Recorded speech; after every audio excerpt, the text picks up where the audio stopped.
Hey guys, Amanda here, Masters in Marriage and Family Therapy. Today we're going to discuss what you asked for. We took a poll last week and you all requested Amanda talk about in-laws. So, do you feel like this? I like it when my in-laws come to visit, but I like it even more when they leave. If you feel that way, then this video is for you. I promise you that you are going to learn ways that you can coexist with your in-laws. Now you might be thinking, Amanda, you have no idea. My mother-in-law is the devil herself. I can assure you that even her, you are going to find out ways that you can have a better relationship with your mother-in-law and your father-in-law. So grab your paper, grab your pens, because you're going to want to write this down. All right, so first things first, I want to define how God views marriage.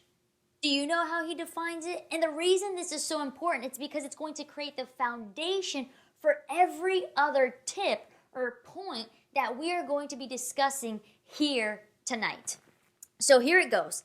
The first thing I want you to do is open your Bible to Genesis 2, beginning in verse 24. How does God define marriage? And it says this: "Therefore a man shall leave his father and mother and cleave to his wife, and they shall become one flesh." Now, I want to break these three words for you, which is leave, cleave, and become one flesh.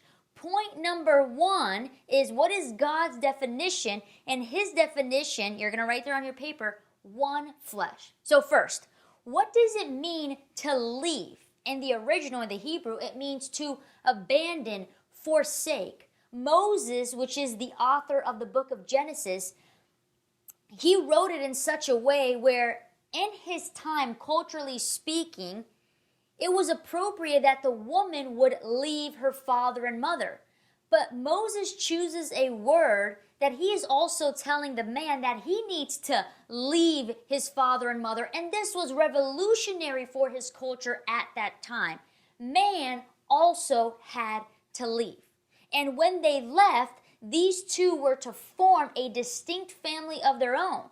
And this family, here are the two words, needed to be recognized and respected by the in-laws, by their faith, and by society at large. So, leave. The second one is cleave. And this word means clinging and sticking. It's a physical, close connection, like skin to bone and bone to skin. This word here is a covenant, a permanent covenant, a commitment to permanence. It's kind of like saying your marital vows, the things that you committed with each other, and it is a reminder of the seriousness of marriage, that a covenant is never ending, it is lasting. And finally, Amanda, what does it mean to become one flesh? Well, sexually it means to become one, right? When you have sex with your partner, you have become one flesh. But it also is something greater than that. It means not only that physical connection that we achieve through sex, but it also is when two people now exist as one. Spiritually, physically, mentally, emotionally, financially, you guys have become one. Problems start to arrive when you leave, cleave, and become one flesh with your in-laws, or when you haven't left your parents, when you are still cleaving to your parents, and when you are still one flesh with your parents. So that's the first one. Become one flesh with your spouse, with your wife and with your husband.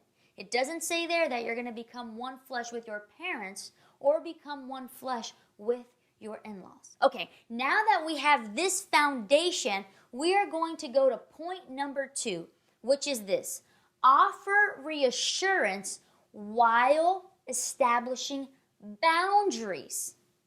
Boundaries becomes much easier to establish now that you know God's ideal for your marriage.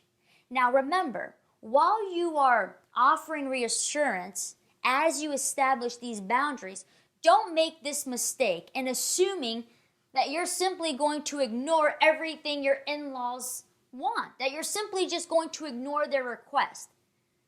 Hate to break it to you, but it's kind of like, maybe you heard this before. When you marry your husband or when you marry your wife, you're kind of marrying the whole family. Now you might say, listen, man, I'm not marrying the whole family. We move miles away from each other because we can't stand each other. Well, let me remind you, your husband or your wife has parts of his father and parts of his mother in him or in her. So whether you like it or not, you're getting the whole package. And so the best way to do this is to reassure your in-laws that family connection, family ties, family traditions will still continue. And the only thing that's going to be added is now new boundaries. Why? Because you understood God's biblical design for marriage, which is to leave, cleave, and become one flesh. All right, this part is tricky. The biggest problem or the biggest area that people have when establishing boundaries is when it comes to money and when it comes to grandchildren. So I'm not going to exhaust these topics. We'll create other videos about money and create other videos about children, grandchildren. So I want to give you sort of an overview, a plain view of this so that you can get these tips and begin implementing it now. So let's talk money for a second. Now, you need to figure out with your spouse what is okay and what is not okay. Let me give you an example. My father and mother, they have a very big Brazilian family. My father has like 8 brothers and sisters. My mom has like 9 brothers and sisters. And so their dynamic when it comes to money is very different than Renee and I. Renee's parents also come from a big family. And unfortunately, their brothers and sisters living in Brazil, a lot of them struggle financially. And so they've created plans to help their family in Brazil. Renee and I only have one brother, and he's in medicine, and Renee has one brother, and he has a mechanic shop, and so they do fairly well for themselves. This is not a struggle that we have in our marriage. However, we've already decided how we are going to help others financially. Have you decided this with your spouse? I have a client who did this beautifully, and I'm going to use her as an example. She decided that she wanted to help her brother out. He was struggling in his marriage, and she was in a financial place. She had financial stability, and she wanted to help. You know, the Bible calls us to help those that are in need. We just need to be careful that we are doing just that we're helping and not enabling. There's a proverb that I really like that says this: if you give a man a fish, you will feed him for the day. But if you teach a man how to fish, you will feed him for life. And so this sister said, I want to help out my brother. And she decided as we were talking that she wanted to purchase 12 sessions for them. That would cover 3 months. But before she, sent payment and before we confirmed, she said this: Amanda, let me first speak to my husband. And I absolutely love that she said that before I did, because that was my next question. She could have done 3 things. And these are all things that I have witnessed people do. The first one is this: I make my own money. I do whatever I want with it, whether my husband likes it or not. She could have gotten the money, paid for the sessions. Her husband, would know about it. And if he got upset, tough luck. She could have done that. The second thing I've seen people do is say, you know what? It's my money. I can do whatever I want, and I'm going to pay for my brother. However, we're not going to tell my husband, right? We're not going to tell him. We're going to keep it hidden. And we know that lies can only go for so long. So eventually he would have found out and blown up or got upset, etc., etc. However, she took the third option. She says, you know what? Let me have a conversation. Let me communicate. Because while we enter marriage not to complete each other, because we are complete in Christ, but we enter marriage to complement each other. He has a different view, she has a different view, a different personality, different character, but together they came up with the best decision. She wanted 12 sessions. He thought, no, let's do 4. They met in the middle at 8. And in this way they felt, we are going to help our family. We are going to demonstrate loving kindness and compassion towards them. But at the same time, we're going to motivate them by saying, hey, we are willing to pitch in and to help. During these 8 sessions, we want you to start saving money so that you can continue to pay for your sessions afterward. And it's been working great. So I'm really happy the way in which she handled this. Helping, not enabling. Lending a hand, and maybe you've heard one of the videos last time, she was helping with his burden, definitely not with his load. Okay, and what's the next one? Grandchildren. Man, this one is tough. So first, Dr. Terry Apter, I'm probably saying her name wrong, but Dr. Terry Apter, she's a psychologist, and she says that the biggest fear that grandparents have is that they're going to be excluded from their grandchildren. And as you know, when people operate in fear, they start to behave rather poorly. Another researcher says, Dr. Sarah Morman, says that when kids grow up having an emotional connection with their grandparents, that they are less likely to experience depression as an adult. On the flip side, she says that grandparents who babysit their grandchildren live longer. So there are studies here showing us the benefit that is having a close relationship with their grandparents. I also love studies that talk about having this different generational gap. And children, I really like my church and that it sets up an atmosphere where I have mentors who are 50, 60, 70 years old, people that I look up to, people that I pray with, people that I wrestle with, people that I share my plans with, and then I engage a lot with the teenagers and the younger kids. And by doing this, I have a variety of different people and different generations who are going to come together to give me different advice. And so me and Renee, something that is so important for me and Renee, and maybe it's because my grandparents on my mother's side, I never got to meet them. My grandmother died of breast cancer. My grandfather, unfortunately, was killed. And on my dad's side of the family, they're still very much alive, but they live in Brazil, so we're not very close. And Renee's grandparents, he's closer to them because he spent more time in Brazil with them. But after he moved to America, again, we're not as close as we wish we were. And so something that's important for Renee and I is that our boys, River and Reed, have a relationship, a great relationship, not only with my parents, but his parents. We think that's important. So how can we navigate this situation? How can we offer reassurance saying, hey, we want you guys to be a huge part of River and Reed's life, but at the same time, how can we establish boundaries with the grandparents? So I'm going to give you an example. Now, Renee and I, we are the ultimate decision makers in River and Reed's life. We are their parents. Now, we're going to make decisions, and we are well aware of this. We are going to make decisions that his parents and my parents, they might not necessarily agree with those decisions. However, we don't need their agreement. We just need their respect. So Renee and I have decided that we are going to raise our boys, and again, you don't have to agree with it either, on a whole food plant-based diet. We like what Michael Pollan says, and he says, eat food, not too much, mostly plants. Now, luckily for us, both of our parents, right, parents on either side, they like this. They agree with it.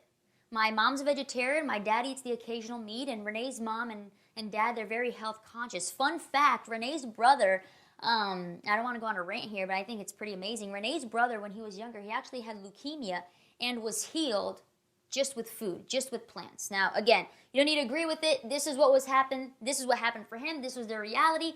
And so we very much believe in the food approach. Let food be thy medicine, right? And so Renee's mother, her way of loving us is through food. And so whenever you go to Renee's parents' house, right, whenever I go to my in-laws' house, certainly the words that will come out of my mother-in-law's mouth will be like, you guys all look skinny and you guys all look hungry. And so she is continuously trying to feed River and Reed. Now, I don't care what she gives them as long as it falls under the boundaries that we have set. You can give them anything you want as long as it's whole food, plant-based. So Saturday they came over, and I mean, she made them brown rice and tomatoes, and there was calamari, and I mean, she just made them a delicious meal within the boundaries that we set. But here's the next thing. When you establish boundaries, you also need to be willing to enforce those boundaries. And you're not going to do that if you have not settled this with your husband. Now, you need to figure out for yourself and for your family what are principles and what are preferences. So the way that the boys eat for us, it's a principle thing. So we're not going to be flexible on that. However, we are flexible with preferences. So again, as I said, luckily for us, our parents and in-laws, they're all in agreement. But I had a situation where a client, she wanted her son to eat healthier. He was a little overweight, and the doctors recommended, lowering the sugar intake. But the problem was that mom and then mother-in-law would babysit the boy. And mother-in-law continuously kept giving the boy things that he was not supposed to eat. And it was the donuts, and it was the cupcakes, and it was the ice cream, and mom was getting frustrated. She established the boundary, but she was not willing to enforce the boundaries. Mom, quite honestly, was a pushover. And so grandma, right, her mother-in-law, walked all over her. And so now we were helping mom establish this boundary and enforce this boundary. And what do you guys think happened? Oh, grandma threw a fit. She threw a tantrum. She was so upset. She didn't come by for a week and then a month, and she couldn't believe it. She threw a tantrum. Now, if you have a young child, 2, 3 years old, imagine your child gets upset and he starts throwing a tantrum in Target, and then you reinforce that negative behavior with a lollipop. What's going to happen? He's going to throw another tantrum, right? He's going to associate, if I throw a tantrum, I get a lollipop. And as hard as it was, the client was willing to enforce this boundary. Grandma didn't like it, right? Her mother-in-law didn't like it. She stayed away for a little bit, but then she came around. And I know that it might be the case where you put distance between you and your in-laws. But boundaries are positive. Boundaries are good things. Of course, you want to say it with kindness and patience. You need to allow people to have a learning curve. And again, we're not looking for agreement. We are just looking for respect. You and your husband need to make decisions and then be willing to establish boundaries and enforce these boundaries, all the while offering reassurance that you want grandparents, that you want in-laws to be very much a part of their lives. All right, are we clear there? Everything's set to go? So again, let's backtrack. Number 1, you are one flesh, not with your mother-in-law, not with your father-in-law, not with your parents, but with your spouse. Number 2, offer reassurance as you establish and enforce boundaries. And this leads us to number 3. This one's tough, and it's this. Write it down. Turn competition into collaboration. Turn competition into collaboration. Now, they did a 26-year longitudinal study was done, and they found that husbands who had a close relationship with their in-laws decreased divorce by 20%. Isn't that amazing? However, when wives had a close relationship with her in-laws, divorce increased by 20%. What in the world? This study was done by a woman named Terry Orbuch. And again, I'm probably, slaughtering her name. Now, I just thought of a mother of in-law jokes, and my in-laws are going to be watching this. My mother-in-law and my father-in-law watch these things, so I need to be very careful so I don't get into trouble here. But there was one that says this: what is the difference between outlaws and in-laws? Outlaws are wanted. Okay. Renee is looking at me here, not laughing too much, but that's part of him. But the point is this: how is it? Why do husbands, when they engage with their in-laws, divorce goes down, but when wives engage and have a close relationship with her in-laws, why does divorce increase by 20%? Well, and I'm going to read you verbatim here what Terry Orbuch says. She says this: women value a relationship with their in-laws, but may ultimately see them as meddling, while men are more interested in providing for their families. And they take their in-laws' actions less personally. Okay, that's the secret. They take it less personally. And then she adds, because relationships are so important to women, right? Women are just a little different than men. Because relationships are so important to women, their identity as a wife and as a mother is central to their beings. And so they interpret what their in-laws say and do as an interference into their identity as a spouse and a parent. All that to say this.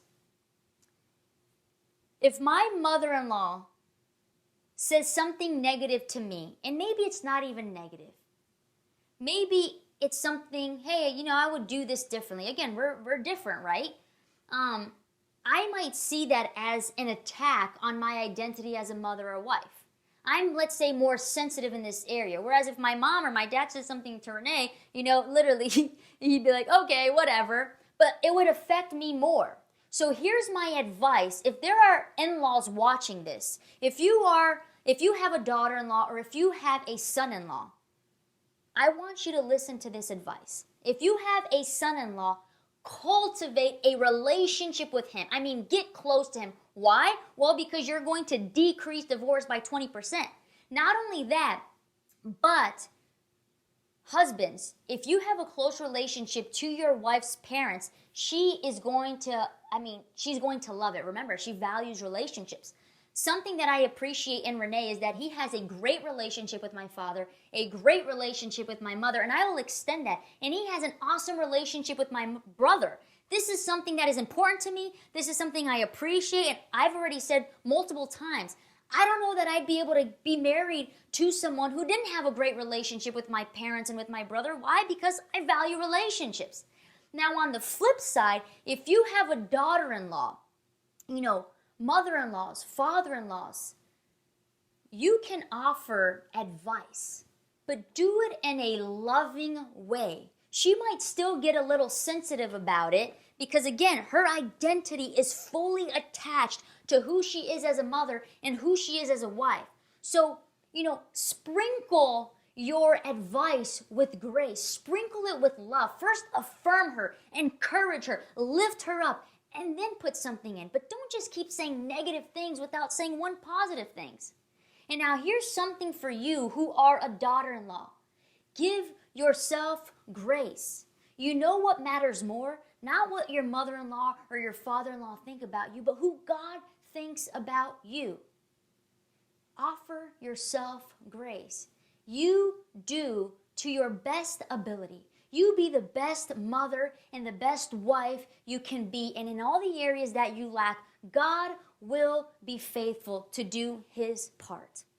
Okay? Be more willing to affirm yourself, to allow the foundation of who you are, your identity, not be so, how can I use this word? May it be on solid ground in who God says that you are, not in who other people say that you are.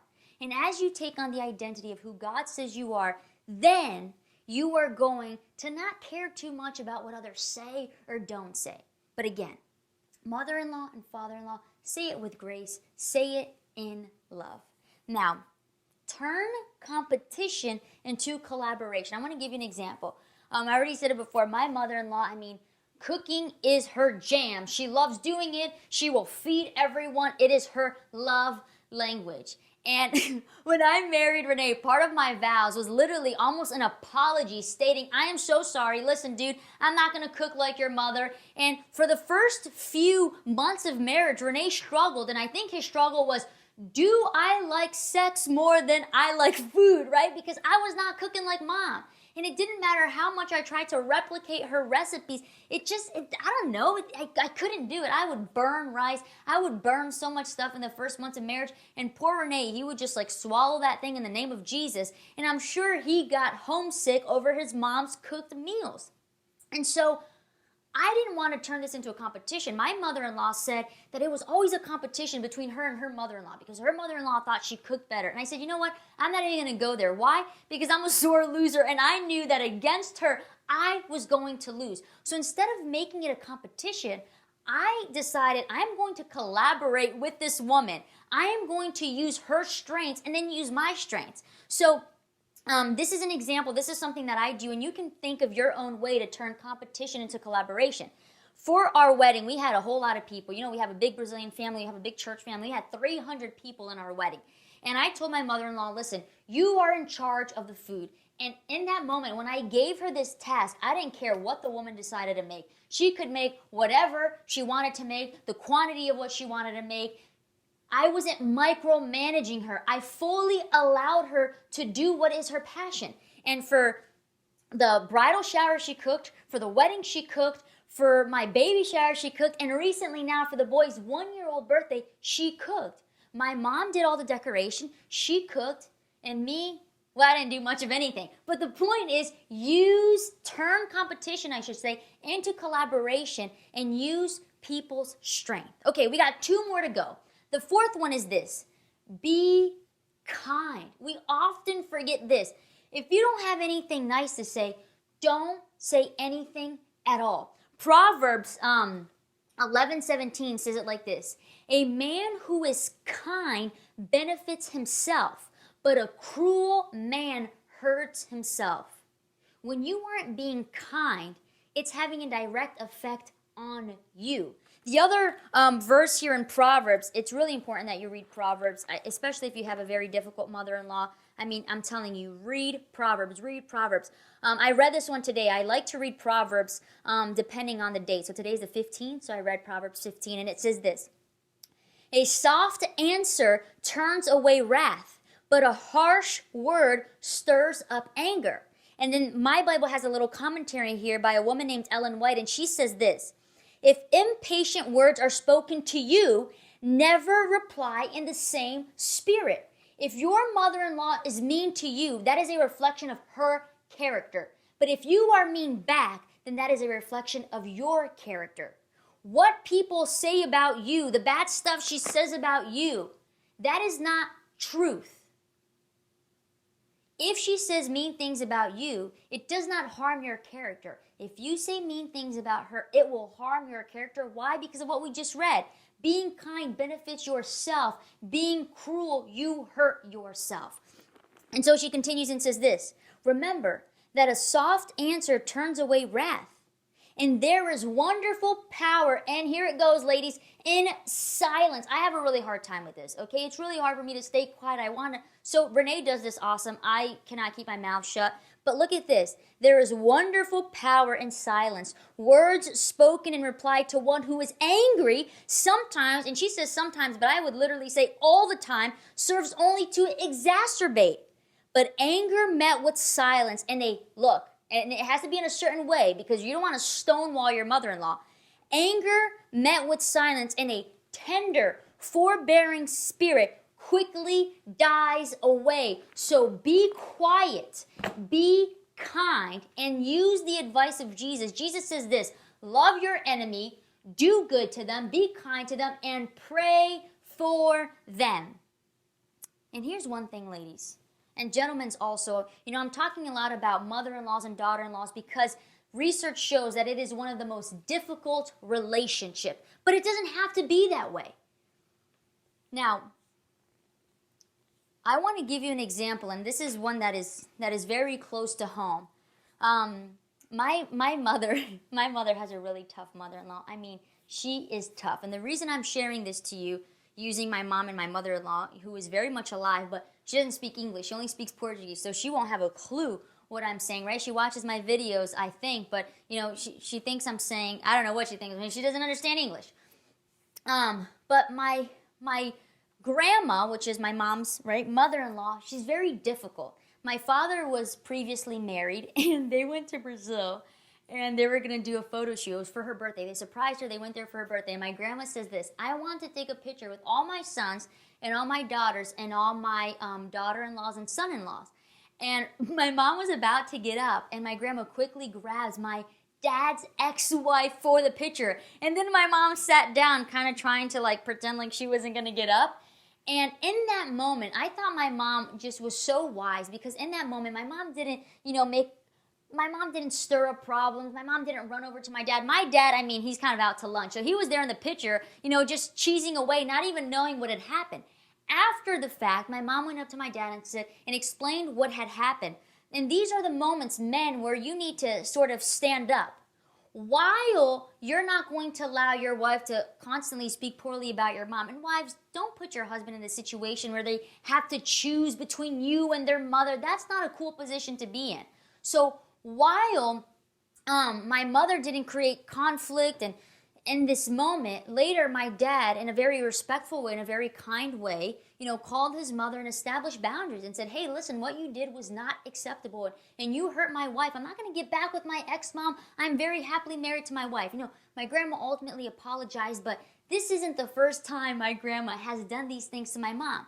But I admire my mom so much because I have never heard her speak poorly about my grandma. Whenever my father goes to Brazil, my mom personally buys her gifts that my dad takes to her. Why? Because if she is mean to my grandma, it's going to be a reflection of her character. So be kind. If you have nothing nice to say, don't say anything at all. And don't speak poorly about your mother-in-law. And then think this. Now that I have 2 boys, I think about this all the time. Am I the type of daughter-in-law that I wish I would have? Oh man, that's a loaded question. If my River and if my Reed marry someone just like me, would I be happy? If the answer is no, you better check yourself, because you are going to reap that which you sow. And if your children see the way that you interact, talk bad about their grandma, what is this going to teach them? What is this going to show them? So again, be kind. Okay, here's the last one. Number 5, find something to be grateful for without comparison. Find something to be grateful for without comparison. I am a believer that if you want to blame someone for something bad, that's fine. But you're also going to blame them for something good. You may not see eye to eye with your mother-in-law. You may think she's just, the devil herself. However, maybe the one good thing that you can speak about her is that you're married to her son. And boys, that you're married to her daughter. So if anything, you can find this good thing. Regardless of the times that I disagree or whatever with my mother-in-law, at the end of the day, I often send her text messages that says this: I am just in love with your son. He is awesome. Thank you so much for creating the man that is now my husband. My husband has no problem washing the dishes. I mean, he cleans better than I do, and I will tell you right now, he irons better than I do. If my clothes is wrinkled, I did it. If my clothes is nice and straight, he did it. And these are all things that his mother taught him. He is just a respectable husband. He treats me like a queen. And so I say, hey, thank you so much, mother-in-law, because I love this guy. Find reasons to be grateful. And then do yourself a favor. Don't compare your mother-in-law to your mother, or to anyone for that matter. My mom is big on buying the boys clothes, and she wants to be around them all the time. My mother-in-law loves a little different, right? Her thing is food. If I compare my mother to her cooking abilities, I'm not going to feel very loved. But if I compare my mother-in-law to has as much time as my mom spends with the boys, or as much gifts as she buys for the boys, I'm also going to get frustrated. Find something to be grateful about. Now, if my mother-in-law is watching this, and I'm sure she will, I am about to get points, and Camilla, that is her other daughter-in-law, I'm just about to become the favorite right now. So, I'm going to tell you to take this challenge, and I'm going to take this challenge myself.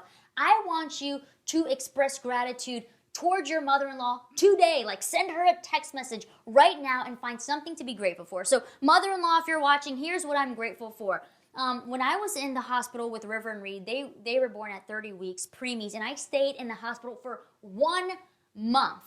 During that month, every single day, my mother-in-law, she lives an hour away. She lives over there in Coconut Creek. I'm in West Palm Beach.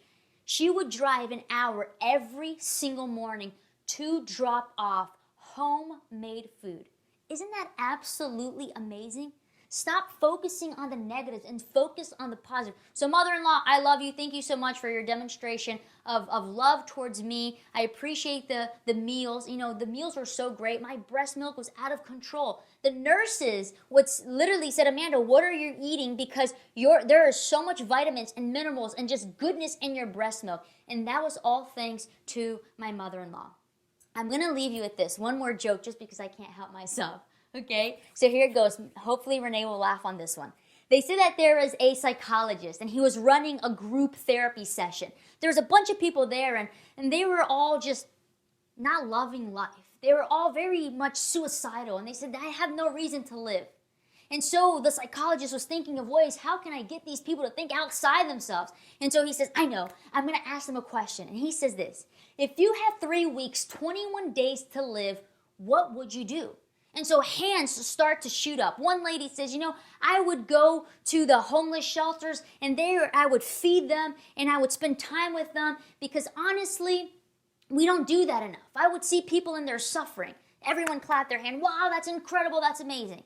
Another person says, okay, what about you? If you have 3 weeks, 21 days to live, what would you do? He says, I would travel the world and just do good.